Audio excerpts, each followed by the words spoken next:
मेरे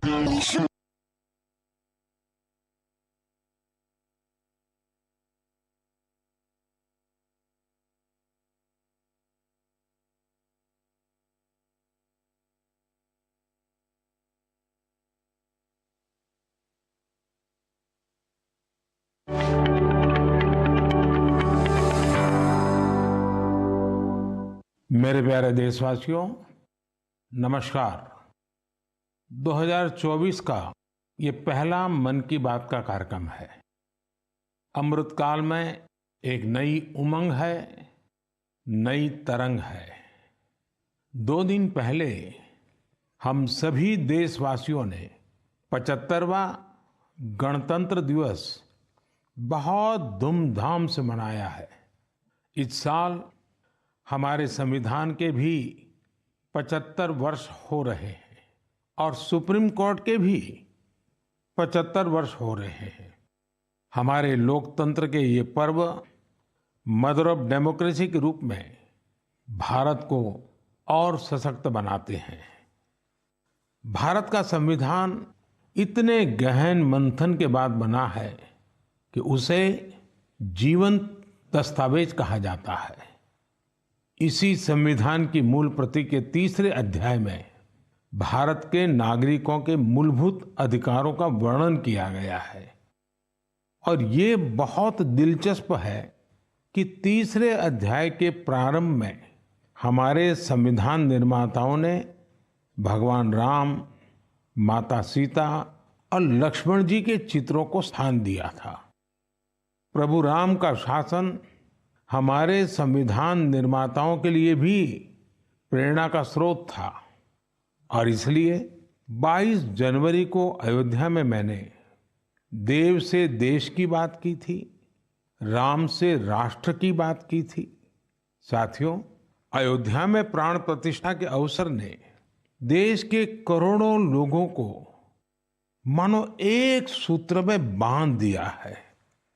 सबकी भावना एक, सबकी भक्ति एक, सबकी बातों में राम, सबके हृदय में राम।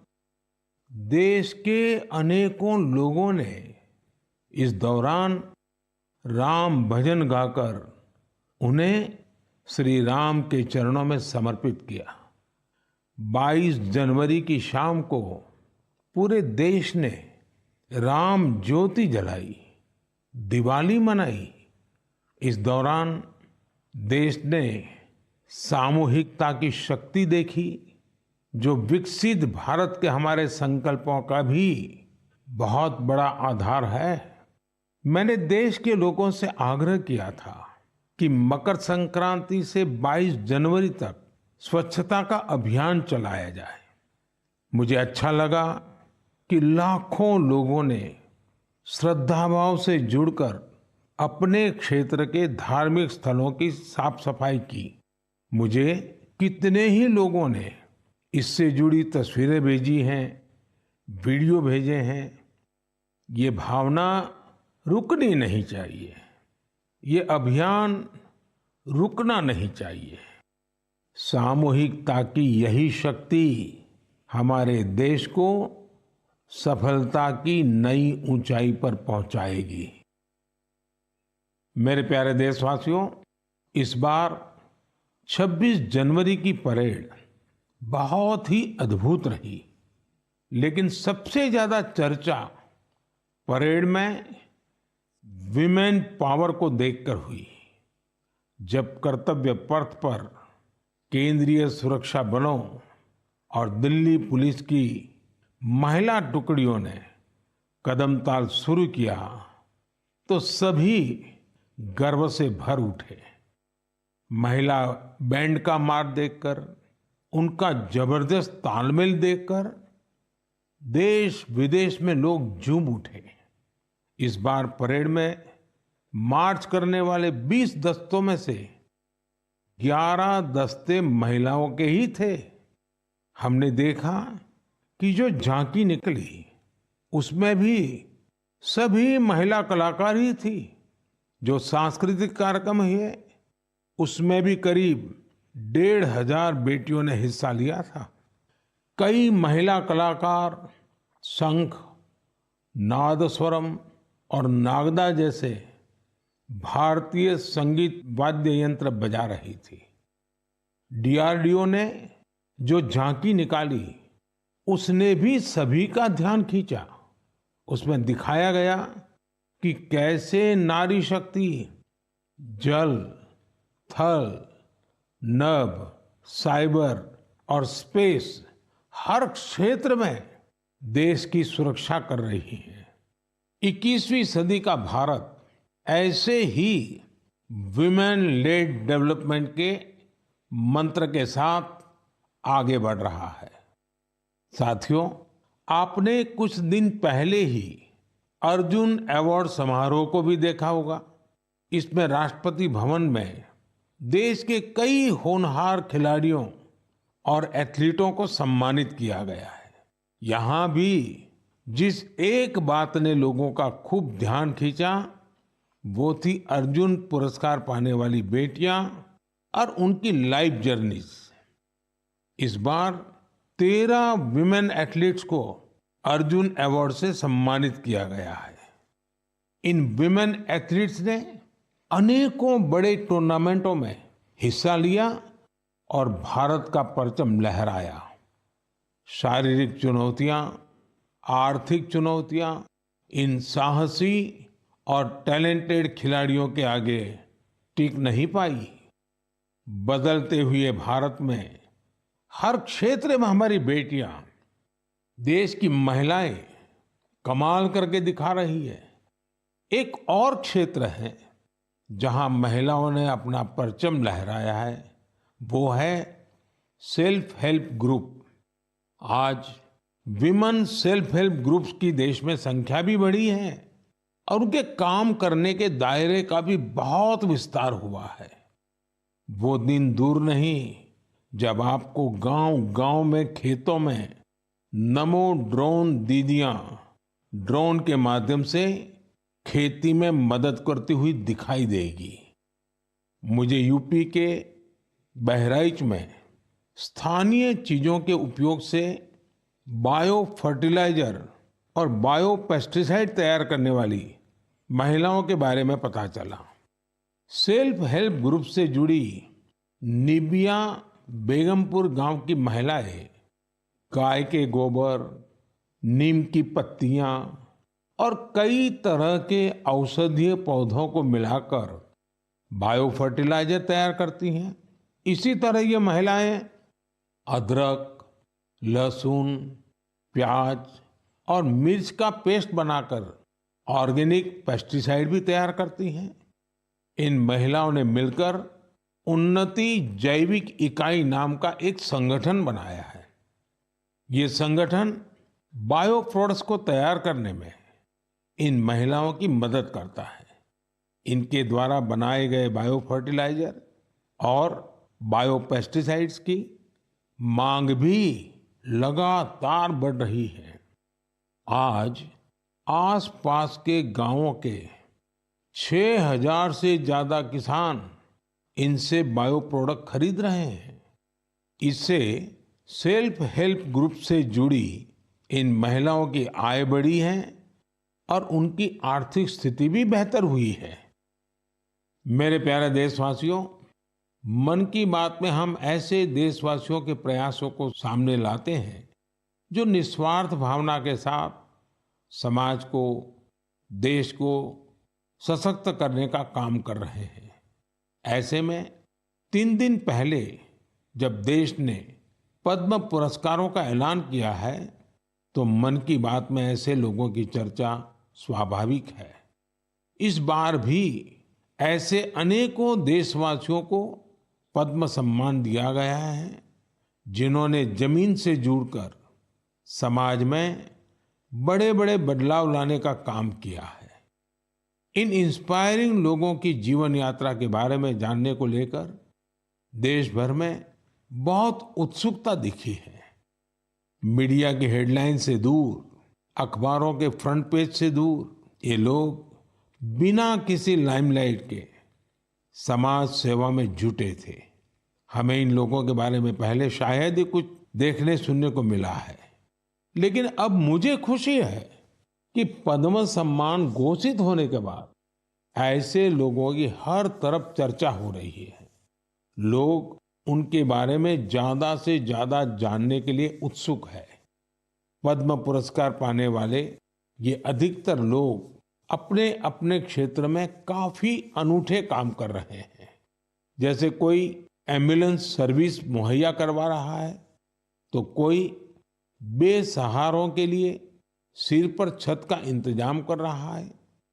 कुछ ऐसे भी हैं जो हजारों पेड़ लगाकर प्रकृति संरक्षण के प्रयासों में जुटे हैं।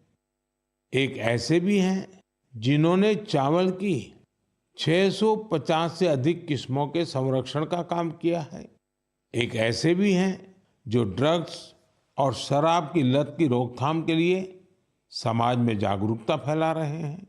कई लोग तो सेल्फ हेल्प ग्रुप, विशेषकर नारी शक्ति के अभियान से लोगों को जोड़ने में जुटे हैं।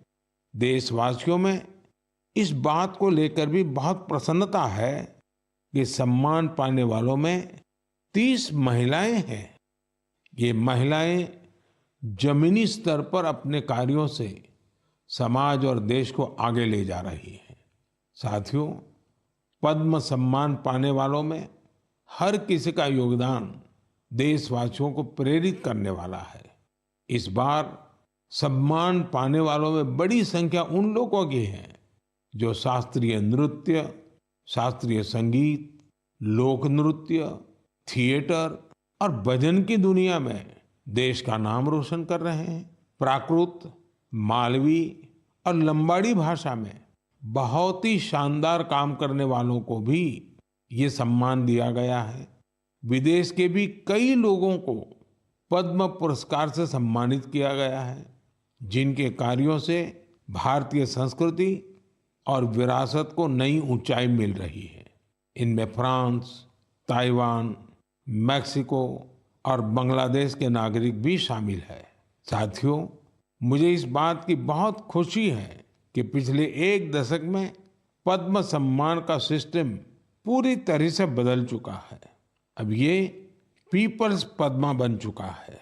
पद्म सम्मान देने की व्यवस्था में कई बदलाव भी हुए हैं। अब इसमें लोगों के पास खुद को भी नॉमिनेट करने का मौका रहता है। यही वजह है कि इस बार 2014 की तुलना में 28 गुना ज्यादा नॉमिनेशंस प्राप्त हुए हैं।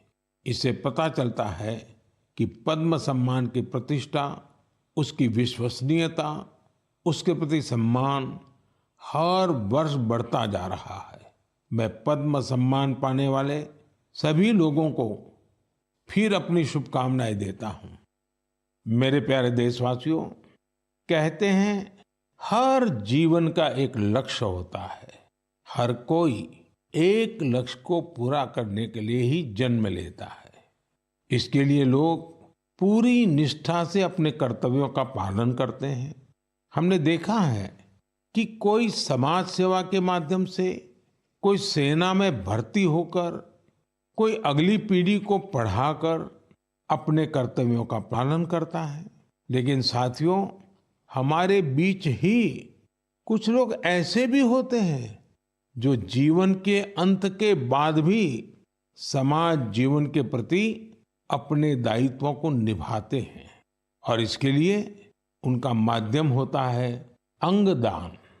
हाल के वर्षों में देश में 1000 से अधिक लोग ऐसे रहे हैं जिन्होंने अपनी मृत्यु के बाद अपने अंगों का दान कर दिया। ये निर्णय आसान नहीं होता, लेकिन ये निर्णय कई जिंदगियों को बचाने वाला होता है। मैं उन परिवारों की भी सराहना करूंगा जिन्होंने अपने करीबियों की आखिरी इच्छा का सम्मान किया। आज देश में बहुत से संगठन भी इस दिशा में बहुत प्रेरक प्रयास कर रहे हैं। कुछ संगठन लोगों को अंगदान के लिए जागरूक कर रहे हैं। कुछ संस्थाएं अंगदान करने के इच्छुक लोगों का रजिस्ट्रेशन कराने में मदद कर रही हैं। ऐसे प्रयासों से देश में ऑर्गन डोनेशन के प्रति सकारात्मक माहौल बन रहा है और लोगों की जिंदगियां भी बच रही हैं। मेरे प्यारे देशवासियों, अब मैं आपसे भारत की एक ऐसी उपलब्धि साझा कर रहा हूं जिससे मरीजों का जीवन आसान बनेगा, उनकी परेशानी कुछ कम होगी। आप में से कई लोग होंगे जिन्हें इलाज के लिए आयुर्वेद, सिद्धा या यूनानी की चिकित्सा पद्धति से मदद मिलती है, लेकिन इनके मरीजों को तब समस्या होती है जब वो इसी पद्धति के किसी दूसरे डॉक्टर के पास जाते हैं। इन चिकित्सा पद्धतियों में बीमारी के नाम, इलाज और दवाइयों के लिए एक जैसी भाषा का इस्तेमाल नहीं होता है। हर चिकित्सक अपने तरीके से बीमारी का नाम और इलाज के तौर तरीके लिखता है। इससे दूसरे चिकित्सक के लिए समझ पाना कई बार बहुत मुश्किल हो जाता है। दशकों से चली आ रही इस समस्या का भी अब समाधान खोज लिया गया है। मुझे ये बताते हुए खुशी हो रही है कि आयुष मंत्रालय ने आयुर्वेद, सिद्ध और यूनानी चिकित्सा से जुड़े डेटा और शब्दावली का वर्गीकरण किया है। इसमें विश्व स्वास्थ्य संगठन ने भी मदद की है। दोनों के प्रयासों से आयुर्वेद, यूनानी और सिद्ध चिकित्सा में बीमारी और इलाज के जुड़ी शब्दावली की कोडिंग कर दी गई है। इस कोडिंग की मदद से अब सभी डॉक्टर प्रिस्क्रिप्शन या अपनी पर्ची पर एक जैसी भाषा लिखेंगे। इसका एक फायदा ये होगा कि अगर आप वो पर्ची लेकर दूसरे डॉक्टर के पास जाएंगे तो डॉक्टर को इसकी पूरी जानकारी उस पर्ची से ही मिल जाएगी। आपकी बीमारी, इलाज, कौन कौन सी दवाएं चली हैं, कब से इलाज चल रहा है, आपको किन चीजों से एलर्जी है, ये सब जानने में उस पर्ची से मदद मिलेगी। इसका एक और फायदा उन लोगों को होगा जो रिसर्च के काम से जुड़े हैं। दूसरे देशों के वैज्ञानिकों को भी बीमारी, दवाएं और उसके प्रभाव की पूरी जानकारी मिल जाएगी। रिसर्च बढ़ने और कई वैज्ञानिकों के साथ साथ जुड़ने से ये चिकित्सा पद्धति और बेहतर परिणाम देंगे और लोगों का इनके प्रति झुकाव बढ़ेगा। मुझे विश्वास है इन आयुष पद्धतियों से जुड़े हमारे चिकित्सक इस कोडिंग को जल्द से जल्द अपनाएंगे। मेरे साथियों, जब आयुष चिकित्सा पद्धति की बात कर रहा हूं तो मेरी आंखों के सामने यानुंग जामोह लोगों की भी तस्वीर आ रही है। सुश्री यानुंग अरुणाचल प्रदेश की रहने वाली हैं और हर्बल औषधीय विशेषज्ञ हैं। इन्होंने आदि जनजाति की पारंपरिक चिकित्सा प्रणाली को पुनर्जीवित करने के लिए काफी काम किया है। इस योगदान के लिए उन्हें इस बार पद्म सम्मान भी दिया गया है। इसी तरह इस बार छत्तीसगढ़ के हेमचंद मांझी, उनको भी पद्म सम्मान मिला है। वैद्यराज हेमचंद मांझी भी आयुष चिकित्सा पद्धति की मदद से लोगों का इलाज करते हैं। छत्तीसगढ़ के नारायणपुर में गरीब मरीजों की सेवा करते हुए उन्हें 5 दशक से ज्यादा का समय हो रहा है। हमारे देश में आयुर्वेद और हर्बल मेडिसिन का जो खजाना छिपा है, उसके संरक्षक में सुश्री यानुंग और हेमचंद जी जैसे लोगों की बहुत बड़ी भूमिका है। मेरे प्यारे देशवासियों, मन की बात के जरिए हमारा और आपका जो रिश्ता बना है वो 1 दशक पुराना हो चुका है। सोशल मीडिया और इंटरनेट के इस दौर में भी रेडियो पूरे देश को जोड़ने का एक सशक्त माध्यम है। रेडियो की ताकत कितना बदलाव ला सकती है, इसकी एक अनूठी मिसाल छत्तीसगढ़ में देखने को मिल रही है। बीते करीब 7 वर्षों से यहाँ रेडियो पर एक लोकप्रिय कार्यक्रम का प्रसारण हो रहा है जिसका नाम है हमर हाथी हमर गोठ। नाम सुनकर आपको लग सकता है कि रेडियो और हाथी का भला क्या कनेक्शन हो सकता है, लेकिन यही तो रेडियो की खूबी है। छत्तीसगढ़ में आकाशवाणी के 4 केंद्रों अंबिकापुर, रायपुर, बिलासपुर और रायगढ़ से हर शाम इस कार्यक्रम का प्रसारण होता है। और आपको जानकर हैरानी होगी कि छत्तीसगढ़ के जंगल और उसके आसपास के इलाके में रहने वाले बड़े ध्यान से इस कार्यक्रम को सुनते हैं। हमर हाथी हमर गोठ कार्यक्रम में बताया जाता है कि हाथियों का झुंड जंगल के किस इलाके से गुजर रहा है। ये जानकारी यहाँ के लोगों के बहुत काम आती है। लोगों को जैसे ही रेडियो से हाथियों के झुंड के आने की जानकारी मिलती है, वो सावधान हो जाते हैं। जिन रास्तों से हाथी गुजरते हैं, उधर जाने का खतरा टल जाता है। इससे जहां एक और हाथियों के झुंड से नुकसान की संभावना कम हो रही है, वहीं हाथियों के बारे में डेटा जुटाने में मदद मिलती है। इस डेटा के उपयोग से भविष्य में हाथियों के संरक्षण में भी मदद मिलेगी। यहाँ हाथियों से जुड़ी जानकारी सोशल मीडिया के जरिए भी लोगों तक पहुंचाई जा रही है। इससे जंगल के आसपास रहने वाले लोगों को हाथियों के साथ तालमेल बिठाना आसान हो गया है। छत्तीसगढ़ की इस अनूठी पहल और इसके अनुभवों का लाभ देश के दूसरे वन क्षेत्रों में रहने वाले लोग भी उठा सकते हैं। मेरे प्यारे देशवासियों, इसी 25 जनवरी को हम सभी ने नेशनल वोटर्स डे मनाया है। ये हमारी गौरवशाली लोकतांत्रिक परंपराओं के लिए एक अहम दिन है। आज देश में करीब करीब 96 करोड़ मतदाता है। आप जानते हैं ये आंकड़ा कितना बड़ा है? ये अमेरिका की कुल जनसंख्या से भी करीब 3 गुना है। ये पूरे यूरोप की कुल जनसंख्या से भी करीब 1.5 गुना है। अगर मतदान केंद्रों की बात करें तो देश में आज उनकी संख्या करीब 10.5 लाख है।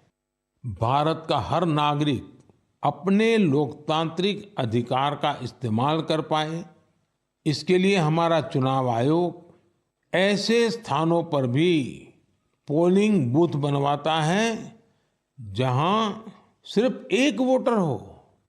मैं चुनाव आयोग की सराहना करना चाहूंगा, जिसने देश में लोकतांत्रिक मूल्यों को मजबूत करने के लिए निरंतर प्रयास किए हैं।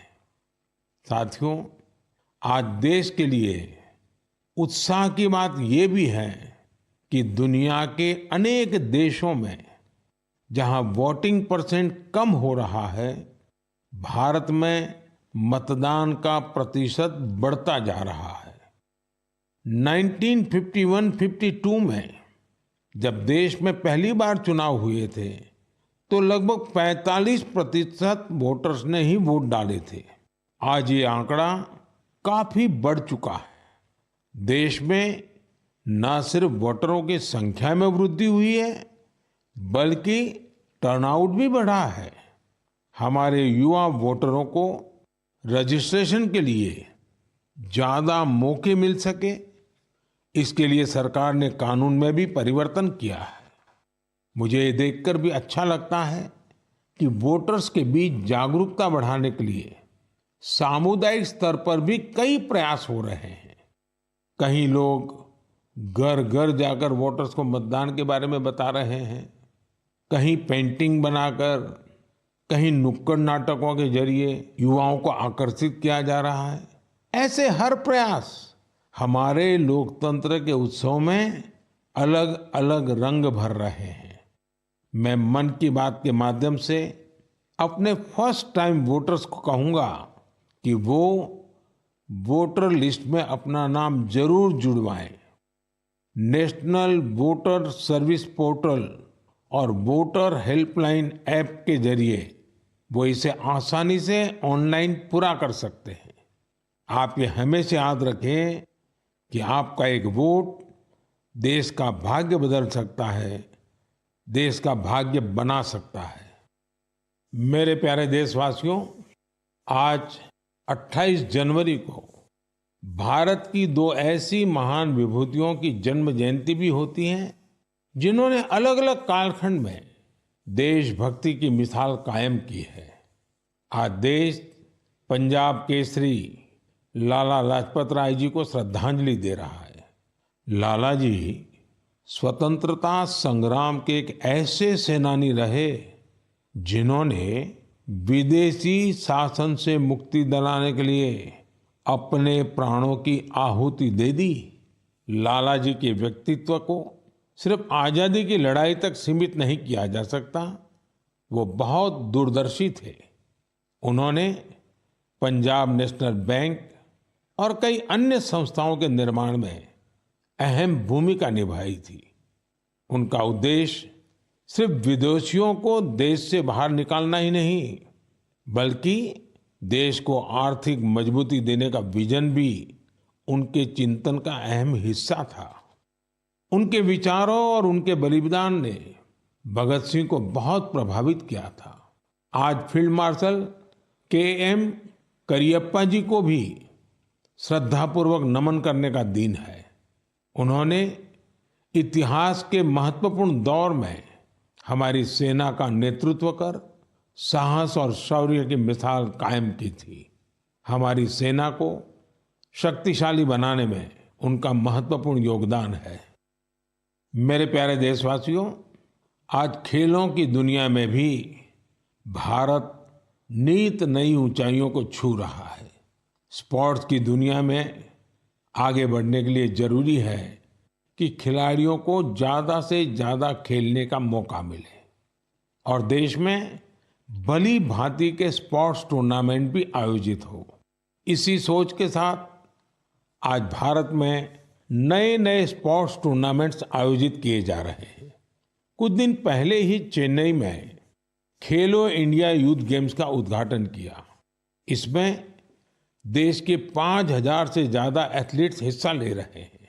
मुझे खुशी है कि आज भारत में लगातार ऐसे नए प्लेटफॉर्म तैयार हो रहे हैं जिनमें खिलाड़ियों को अपना सामर्थ्य दिखाने का मौका मिल रहा है।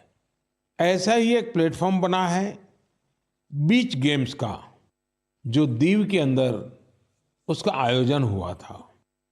आप जानते ही हो, दीव केंद्र शासित प्रदेश है, सोमनाथ के बिल्कुल पास है। इस साल की शुरुआत में ही दीव में इन बीच गेम्स का आयोजन किया गया।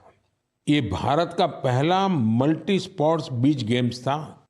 इनमें tug of war, sea swimming, pencak silat, mallakhamb, beach volleyball, beach kabaddi, beach soccer और बीच बॉक्सिंग जैसे कंपटीशन हुए। इनमें हर प्रतियोगी को अपनी प्रतिभा दिखाने का भरपूर मौका मिला और आपको जानकर हैरानी होगी कि इस टूर्नामेंट में ऐसे राज्यों से भी बहुत से खिलाड़ी आए जिनका दूर दूर तक समंदर से कोई नाता नहीं है। इस टूर्नामेंट में सबसे ज्यादा मेडल भी मध्य प्रदेश ने जीते, जहां कोई सी बीच नहीं है। खेलों के प्रति यही टेम्परामेंट किसी भी देश को स्पोर्ट्स की दुनिया का सरताज बनाता है। मेरे प्यारे देशवासियों, मन की बात में इस बार मेरे साथ इतना ही। फरवरी में आपसे फिर एक बार बात होगी। देश के लोगों के सामूहिक प्रयासों से, व्यक्तिगत प्रयासों से कैसे देश आगे बढ़ रहा है, इसी पर हमारा फोकस होगा। साथियों, कल 29 तारीख को सुबह 11 बजे हम परीक्षा पे चर्चा भी करेंगे। परीक्षा पे चर्चा का ये 7वां संस्करण होगा। ये एक ऐसा कार्यक्रम है जिसका मैं हमेशा इंतजार करता हूँ। इससे मुझे स्टूडेंट्स के साथ बातचीत करने का मौका मिलता है और मैं उनके परीक्षा संबंधी तनाव को कम करने का भी प्रयास करता हूँ। पिछले 7 वर्षों में परीक्षा पे चर्चा शिक्षा और परीक्षा से संबंधित कई मुद्दों पर बातचीत करने का एक बहुत अच्छा माध्यम बनकर उभरा है।